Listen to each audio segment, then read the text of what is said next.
Alright guys, welcome back to the Bullish Money Media channel. I don't know if you just saw that, but I did notice that there's a lot of military activity, heightened military activity in my city. And I was just curious if people in other places of the United States, I'm in Southern California, I'm just wondering if other people in the United States have also noticed the same thing of heightened military activity. I started noticing this, I would say about, I don't know, 3, 4, maybe 5 years ago, when I would just see all kinds of military aircraft. The Ospreys, for example, that we just saw.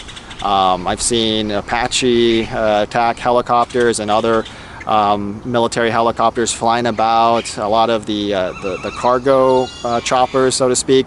I've seen them flying around in formation. I've seen the Humvees travel around on the freeway, and I gotta tell you that before, like 10 years ago, for example, the military activity was always there, of course, but it's never been this pronounced. It almost seems like the military is preparing for some kind of massive showdown. Now, I hope that that's just not the case. I hope that we're not preparing for any kind of massive showdown or martial law or any of those doom and gloom scenarios. I sincerely hope that that is not the case, but I can't help but wonder, wow, there's a lot of military activity going on. I'm wondering if you guys in other parts of the United States are experiencing the same thing, or other countries. I know that I have somewhat of an international following, and I'm wondering, hey, do you guys also in your countries see increased military activity? For me, as an American, it stands out because for several years now, we've been hearing talks about the military budget cuts, that the military can't support itself anymore. It's become this big, ginormous entity that is unsustainable at the current rate of revenue. And really, what kind of revenue are we talking about when it comes to the military, right? I mean, unless you're out there conquering nations and stealing their oil and natural resources, you don't really have much of a revenue stream. In fact, if we're just going out into conflict zones and just being the policeman of the world, that's a real bad business. That's a money-losing business.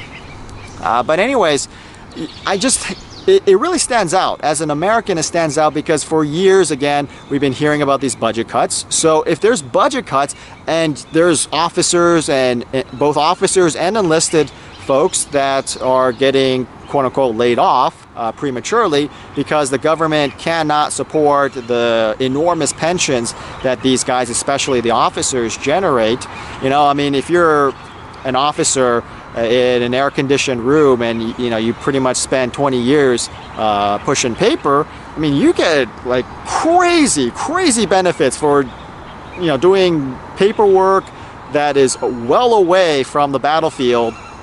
And just pushing that paperwork 20 years, boom, I mean, you're set for life. It's an incredible deal. No wonder why so many people want to become officers in the US military. But anyways, we have tremendous budget cuts. So then my question is, what's up with all this military activity? I mean, that seems to, if we're talking about budget cuts and cutting enlisted folks and officers, shouldn't we also cut some of these flyovers over civilian areas? I mean, that seems to be a logical thing. I've noticed that military air shows, for example, we've seen tremendous budget cuts in that area as well. So if we're cutting people and families, then we might as well be cutting these extraneous flyovers over civilian neighborhoods. But that's not the case. I see an increase, a ramp up. Now, part of that, of course, is the Trump administration. You have the Republican administration. They're pro-military, and that's great and wonderful. But I noticed this ramp up in activity during the heart of the Obama years as well. And you got to think, well, what's up with that? I mean, I thought that the Democrats were more of the pro-peace and progressive movement, not about pro-military necessarily. And yet, during the Obama administration, that was when I first noticed this dramatic rise in military activity. So I don't know, I just think it's pretty weird. I just wanted to get some of your thoughts, whether you're some other place in the United States or whether you're in a different country. Are you also noticing increased military activity?